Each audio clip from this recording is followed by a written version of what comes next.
Bonjour et bienvenue dans cette nouvelle vidéo un petit peu particulière puisqu'aujourd'hui on va vous parler d'un jeu qui n'est pas encore sorti. La série, en fait une série même de jeux, History of the Ancient Seas, volume 1, 2 et 3, mais qui seront en français malgré ce que pourrait laisser suggérer leur titre.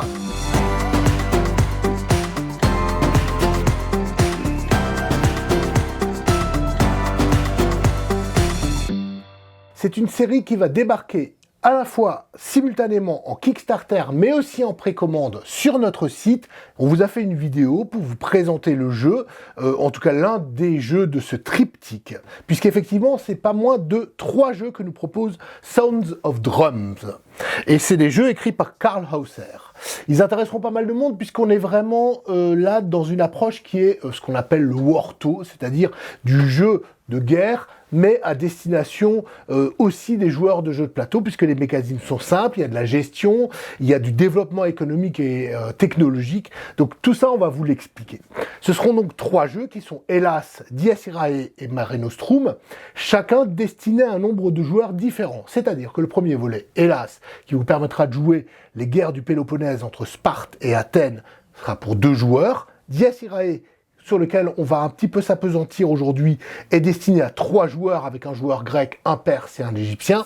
Et enfin, Mare Nostrum est destiné à 4 ou 5 joueurs, où là, en plus de l'égyptien, du perse et du grec, on rajoute Carthage et Rome. Donc, ce qui est extrêmement intéressant dans cette approche, c'est que tous les jeux partagent un tronc de règles extrêmement commun, ce qui permet très facilement de passer de l'un à l'autre, et qui en fait vous propose une expérience de jeu différente selon le nombre de joueurs. On va pas plus épiloguer et on va plonger au cœur du jeu. Je pousse la boîte de Mare Nostrum puisque aujourd'hui on va se concentrer sur Dies Irae. Donc voilà à peu près une petite mise en place rapide, juste pour vous montrer le genre de matériel que vous aurez dans la boîte. C'est similaire dans toutes les boîtes, bien sûr le plateau va changer selon le jeu, mais les pièces de jeu vont être similaires. C'est-à-dire qu'on a des légions qui sont des petits personnages, des petits meeples, des flottes, enfin des navires, aussi sous forme de meeple, et différents pions pour représenter les forteresses, les monuments et les comptoirs commerciaux. On voit que la carte est divisée en petits hexagones, très élégants puisque discrets, et un certain nombre de villes qu'on va chercher à contrôler. Quel est le but du jeu ? Chaque joueur va jouer l'une des puissances méditerranéennes dans le but de s'imposer comme étant finalement la puissance dominante de la Mare Nostrum, comme l'appelaient les Romains. Pour cela, il va falloir soit éliminer tous les autres joueurs, peu probable, soit accumuler 10 points de victoire. Et comme dans tout bon jeu de plateau, il y a plein de manières d'accumuler des points de victoire différents. On peut accumuler des points de victoire par le développement technologique, par le développement culturel, en augmentant la stabilité de sa nation, en conquérant bien sûr et en écrasant vos adversaires. Bref, une multitude de possibilités pour arriver à ces 10 points de victoire qui sont représentés ici sur cette petite piste avec des petits cubes qui permettent de toujours savoir où on en est. Pour cela, on va avoir des légions qu'on construit pour envahir les ennemis, des flottes pour contrôler la mer, ce qui est extrêmement important, des forteresses pour protéger nos comptoirs commerciaux, et ces comptoirs commerciaux qui permettent d'accumuler des ressources. On va gérer des sous, moult sous, qui sont sous la forme de petits jetons en carton, qui sont très bien, très épais, de bonne qualité. Donc voilà un petit peu donc, la mise en place. Alors, chaque joueur, et c'est ça qui est extrêmement intéressant dans ce jeu, va avoir un plateau. Et le jeu est extrêmement asymétrique, puisque notamment le nombre de légions à disposition de chaque joueur dépend de la nation. C'est-à-dire que par exemple, les Perses peuvent avoir jusqu'à 20 légions sur le plateau de mémoire, l'Égypte 13, alors que les Grecs n'en ont que 10 ou vice-versa. Donc, ce qui fait que vraiment, chaque joueur va avoir une approche stratégique qui est très différente. On a les 3 plateaux, donc pour ces 3 nations, bien entendu, dans Mare Nostrum, où on joue à 5, il y aura 5 de ces plateaux. Mais ils vont être assez similaires. Ces plateaux vont servir à noter la composition des flottes et des armées, j'y reviendrai, et à déterminer le revenu. On mettra des petits cubes. Par exemple, ici, si notre ami le Perse a un revenu de 44, eh ben, il met un 40 et un 4. Et il sait qu'il a 44 de revenus qu'il touche au début de chaque tour. Voilà. Un autre élément extrêmement intéressant du jeu est cette roue d'action, puisque une grande partie du jeu va se développer sur la roue d'action. Au début du tour, chaque joueur perçoit ses revenus qui dépendent du nombre de comptoirs commerciaux, j'y reviendrai plus tard. Puis, chaque joueur a 5 cubes d'action à placer. Et à tour de rôle, on va placer un cube et résoudre l'action. Les actions, alors on va pas bien sûr les développer, c'est pas le propos de cette vidéo, mais néanmoins ça vous donnera une idée quand je vais vous expliquer à quoi ils servent. Bouger, déplacement, ça permet de déplacer ses légions et ses flottes. Construire permet de construire des nouvelles légions, des flottes, des comptoirs commerciaux. Développer, c'est sur la carte de développement technologique et culturel. Attaquer va permettre de mettre des nions sur le groin de vos adversaires. Échange, ça permet de faire du commerce. Armistice, ça permet de proposer une armistice à un autre joueur, et c'est assez intéressant comme mécanisme, très drôle. Et stabilité permet d'augmenter la stabilité de votre nation, ce qui est aussi l'une des originalités de ce jeu. Rapidement, la stabilité, à quoi ça sert? Globalement, quand vous êtes extrêmement stable, vous gagnez plein de points de victoire. En plus, vos troupes se battent mieux. À l'inverse, si votre pays, votre nation est touchée par l'instabilité, les gars vont moins bien se battre, et en plus, vous ne gagnerez pas de points de victoire pour ça. Donc, vous avez tout intérêt à contrôler la stabilité. Le principe est simple, à mon tour, je mets un cube. Les règles sont les suivantes. Je ne pourrai pas mettre plus de 2 cubes durant un tour sur la même action. Et je ne peux pas mettre un cube sur l'action que vient de faire le joueur avant moi. Donc ça c'est intéressant parce que parfois on va faire des actions, par exemple je déclenche une attaque même si j'attaque pas vraiment, mais pour éviter que mon voisin suivant n'attaque lui-même. Donc là il y a des petits coups à faire, c'est assez vicieux et c'est beaucoup plus subtil que ça en a l'air.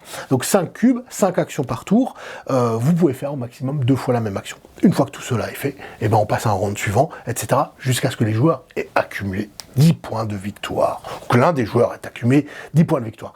Si jamais plusieurs joueurs arrivent à 10 points de victoire simultanément, il y a tout un système pour déterminer qui va gagner au final. Donc voilà, donc on va enchaîner ces actions, et comme vous le voyez, finalement dans tout ce lot, il n'y a que 2 actions qui sont destinées à déplacer les troupes sur le plateau. Quand elles se déplacent, elles vont se déplacer, et ça, c'est là où on retrouve un peu le côté wargame, jeu de guerre, de case en case, les unités ayant un facteur de mouvement qui dépend de leur type, etc. On va venir là-dessus. Mais elles vont se déplacer. Il y a des montagnes, on le voit ici, qui sont un petit peu plus difficiles à traverser, qui coûtent un peu plus de points de mouvement, mais au fur et à mesure, on va déplacer les troupes espérant envahir et conquérir éventuellement les autres les installations et les armées ennemies. Lorsque vous arrivez sur la même case qu'un adversaire, vous êtes obligé de vous arrêter et il n'y a pas bataille, puisqu'il va falloir un ordre d'attaque pour ça. Ce qui fait que votre adversaire, éventuellement, peut-être aura le temps de bouger ses troupes avant et faire retraite devant votre avancée. Donc il y a aussi beaucoup d'anticipation à faire sur ça. Donc ça, c'est extrêmement intéressant. Néanmoins, quand vous faites un ordre d'attaque, s'il y a des unités qui sont sur la même case, elles vont s'affronter. Il n'y a pas du tout de hasard dans le jeu, il n'y a pas de dés ni rien. C'est un système de calcul, globalement, de valeur de combat. La valeur de combat, ça va être dépendant de votre technologie, de votre stabilité, et tous les incréments de 3 valeurs de combat, vous détruisez une unité ennemie. Si vous avez tout détruit, tant mieux. Et en plus, si vous êtes seul sur un poste commercial ou une forteresse, vous pouvez au choix la raser pour les forteresses ou la conquérir pour les postes commerciaux, les comptoirs commerciaux. C'est important parce que vous voyez, il y a plein de comptoirs commerciaux, de villes qu'on va pouvoir capturer, et chacune va donner des ressources particulières. Et ça nous amène à un autre aspect du jeu, qui sont la technologie et les ressources. À côté du plateau, nous allons placer l'arbre technologique suivant. Oh là là, il fait peur. Mais non, en fait, c'est super simple. Au début, on commence hors de tout cela. Donc chacun va avoir un cube. Lorsqu'on va faire l'action développer, on va pouvoir choisir un cube, payer les sous nécessaires et l'avancer. Et dès lors, on va commencer à avoir des bonus. Par exemple, au début, hop, militairement, j'ai rien, à part les troupes que j'ai sur le plateau. Là, je vais avoir des guerriers. Les guerriers, ils ont 1 de valeur de combat, ils bougent de 3. Super.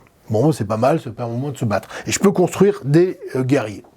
Si je continue, maintenant j'ai des hoplites. Donc je me suis développé. Mes hoplites, maintenant, ils ont une valeur de combat de 2 chacun. Ça veut dire qu'ils valent 2 fois plus que ceux d'un adversaire qui n'aurait pas développé cet aspect du jeu.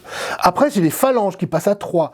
Et enfin, je peux développer la cavalerie qui vaut 3 et qui bouge de 4, donc qui est plus rapide. Enfin, si j'arrive au dernier, ça me vaut 1 point de victoire permanent et qu'on ne pourra pas me prendre. Même chose pour les flottes. Au début, on va commencer avec des galères, on va faire des birèmes, des trirèmes et on va découvrir l'astronomie. Alors, ça va déterminer la valeur de combat et les déplacements. On va avoir l'économie qui va permettre de, justement, lorsque l'action commerce va se faire, d'avoir des bonus. Et enfin, on va avoir la culture qui va développer notamment la stabilité. Et là, c'est intéressant. Si vous voyez en dessous de chaque domaine, on a un petit icône ressources. Et bien, vous ne pouvez pas, par exemple, passer d'ici à ici si vous n'avez pas au moins un comptoir commercial vert. Alors là, il va les trouver, il n'y en a pas des tonnes, il y en a un là, enfin il y en a assez peu sur le plateau, ici. Donc ça va devenir des lieux extrêmement contestés. Pareil, pour les flottes, il faut l'un de ces deux-là, il faut les deux, pardon. Il faut du blé et du bois de mémoire, puis du métal, etc. Donc, il y a vraiment un aspect stratégique à planifier ses conquêtes, militaires ou non, ou ses déplacements en fonction de ce qu'on veut acquérir. Vous n'arriverez pas à courir tous les lièvres à la fois, et il va falloir faire des choix assez importants. Sachant que, dans certains cas, ça peut devenir rapidement extrêmement onéreux. Alors, on le voit peut-être pas, mais par exemple, pour passer de la trirème à l'astronomie, ben, il va falloir dépenser 65. Donc c'est énorme en fait. Hein. Bon, même si les revenus, justement, peuvent aller loin. Comment est-ce que sont déterminés les revenus? Eh bien voilà, c'est un autre aspect. Il va y avoir un autre petit plateau qui détermine les revenus. À nouveau, des cubes pour les joueurs. Globalement, ça vous donne à chaque fois un symbole qui correspond à un type de ressource qui est sur le plateau. Ok? Et bien globalement, si j'en ai un de chevaux, ça me rapportera 5 au début de chaque tour. Si j'en ai 2, ça rapporte 11, 18 ou 26. Pareil pour le blé, 4, 9, 15, 22, 30, 39. Et en fait, votre revenu, il est égal à la somme de tous vos différents de vos ressources, de ce que vous rapportent vos ressources. Donc vous allez avoir une multitude de cubes, hein. Bon, alors je mets ça, mais par exemple là j'ai 26 plus 39 plus 21. Je ne vais pas faire le calcul, je vais me ridiculiser. Mais voilà comment on gère les ressources. Donc à vous de voir aussi pour diversifier, parce que les premiers incréments rapportent souvent beaucoup plus qu'avoir... Ça dépend en fait les fois, parce que par exemple là, le métal, en avoir un seul ça rapporte 2, mais en avoir 3 ça rapporte 9. Donc il va falloir un petit peu aussi déterminer vers quoi vous voulez aller en fonction de votre plan de développement. L'argent, c'est le cœur de la guerre. Hein, je veux dire, c'est le nerf de la guerre, comme on dit. Et vous n'arriverez pas à développer une stratégie militaire sans une puissante économie. Et pour avoir une puissante économie, il faut un mix de ressources extrêmement intéressants qui sont assez, je dirais, éparpillés sur le plateau. Donc pensez bien à analyser le plateau lors de vos premières parties, à voir où vous voulez aller pour chercher. Ça peut paraître compliqué, mais en fait, c'est hyper simple. Tout ce que vous avez à faire quand vous gagnez une nouvelle ressource, bah, vous l'augmentez. Si jamais on vous la prend, vous baissez. Au début, vous refaites le calcul de ressources sur votre petit plateau personnel et vous touchez cet argent. C'est extrêmement simple. Idem, ce plateau, bah, là, vous avez les petits icônes qui vous permettent de naviguer de manière très simple et vous donnent un plan de développement. De toute façon, tout est couvert dans les règles. Pour une fois, on montre les règles en dernier. Alors, une fois n'est pas coutume, hein, comme on dit. Mais le livre de règles est vraiment bien organisé. Et on sent d'ailleurs, ce qui est rigolo, que c'est écrit par des joueurs qui ont un petit peu pratiqué le wargame. Puisqu'on retrouve une approche qui est assez différente de celle de nos règles de jeu de plateau. Alors, il peut paraître important, puisqu'il fait 24 pages. Mais en fait, 27, 28 là. Mais en fait, ici, vous avez des règles. Et ici, c'est que des exemples. C'est ce qui explique les règles. Par exemple, vous avez une petite colonne de règles et plein d'images pour vous montrer comment ça marche. Donc, ce qui fait que c'est hyper simple à apprendre. Là, vous avez le tour de jeu, récupérer ses revenus. Alors, c'est en anglais, mais il y aura le livre de règles en français dans la boîte. Le matos, à part les quelques noms là, mais je pense pas qu'ils feront un plateau différencié entre le français et l'anglais. Et finalement, en fait, ça n'a aucune importance. L'essentiel, c'est les règles et il n'y a rien à lire sur les plateaux.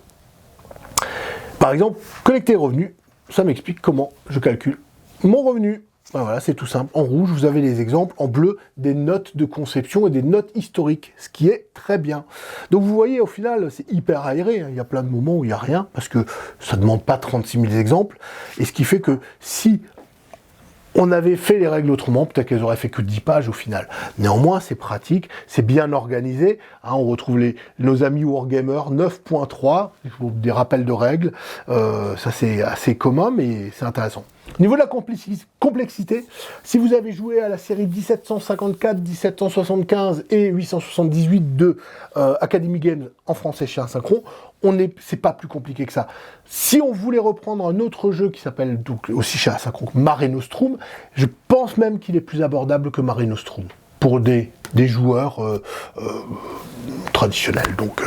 Donc il faut vraiment pas avoir peur du fait que ça soit un peu wargame, parce qu'au final, ça se ressent pas du tout. C'est vraiment un jeu de développement, de conquête, parce qu'il y a quand même le côté on se met sur le groin, mais il y a plein d'autres aspects qui feront qu'on peut vraiment intéresser des joueurs de cubes en bois, comme on dit. Donc voilà. Le cœur de règle va être le même, c'est-à-dire hexagone, conquête, la stabilité, l'arbre technologique. Alors il y a des variations d'un jeu à l'autre, mais principalement dans ce triptyque, globalement le triptyque a été conçu pour que quel que soit le nombre de joueurs, que vous soyez autour de la table, vous ayez l'un des 3 jeux que vous pouvez pratiquer.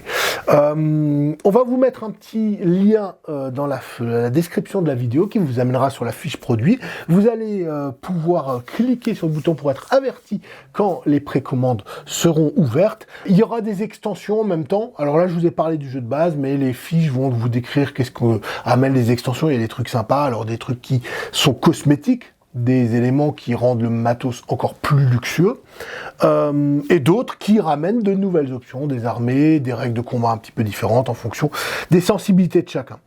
Moi, alors, je trouve que c'est une super série. Moi, j'aime bien le wargame, mais j'ai plus le temps de faire des très longues parties. Et là, on se retrouve vraiment avec un mix presque idéal entre l'aspect jeu de plateau et l'aspect wargame. Alors oui, on n'est pas sur une époque précise qui décrit un conflit précis, mais dans le jeu, on ressent vraiment le côté choc d'empire antique, et c'est assez jouissif. Pour l'avoir présenté à des gens qui n'étaient pas du tout wargamers, ou même gros jeux de plateau, en fait la prise en main est super rapide. Ça demande un petit peu d'organisation, une table assez grande, ça c'est oui, il y a du matos, mais le jeu en lui-même roule extrêmement bien. La roue est vraiment bien foutue. Vous avez plein de petites pensées pour les joueurs, par exemple ces pions-là, qui sont des pions flotte ou armés. Et en gros, vous allez retrouver sur votre plateau, ici, par exemple, la flotte 1, je vais mettre de quoi elle est composée, les petits meeples, de sorte que le plateau n'est pas envahi, il n'y a jamais plus finalement d'un pion par case. Donc ça, c'est vraiment très bien pensé, et on sent que le jeu a été développé, affiné lors de longues heures de playtest. Donc voilà, moi c'est une série que je vous recommande chaudement si le thème vous intéresse, si d'aventure l'idée de conquérir des grands empires de l'Antiquité vous donne un peu du chair le poule, et je vous dis à bientôt pour de nouvelles vidéos.